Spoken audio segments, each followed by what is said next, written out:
ہم نے اپنے آباء و اجداد سے دین لیا، اپنے اساتذہ سے دین لیا، جہاں آنکھیں کھولی وہاں پہ ایک دینی ماحول تھا۔ وہ فرمایا نا کہ جب انسان پیدا ہوتا ہے کل مولود یولد علی الفطرہ، جو بھی انسان جو بھی پیدا ہوتا ہے وہ دین اسلام پہ ہوتا ہے، فطرت پہ ہوتا ہے، پھر اس کے والدین اس کو جس مذہب کی طرف مائل کریں وہ ہو جاتا ہے۔ تو اللہ کا فضل ہے کہ ہم اس گھرانے میں پیدا ہوئے کہ جہاں پہ اللہ کے آگے سجدہ ریز ہوا کرتے تھے، جہاں پہ ہماری مائیں قرآن کھول کے تلاوت کر کے قرآن کی لوریاں ہمیں دیا کرتی تھیں۔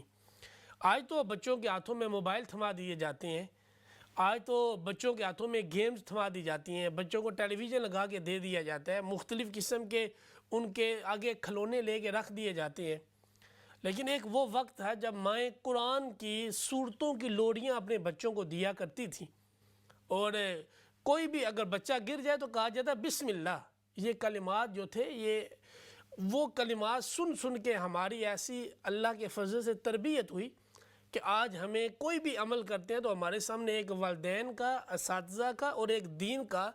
جو ایک پہلو ہے وہ آ جاتا ہے، اور وہ ہمیں بے شمار برائیوں سے روک دیتا ہے۔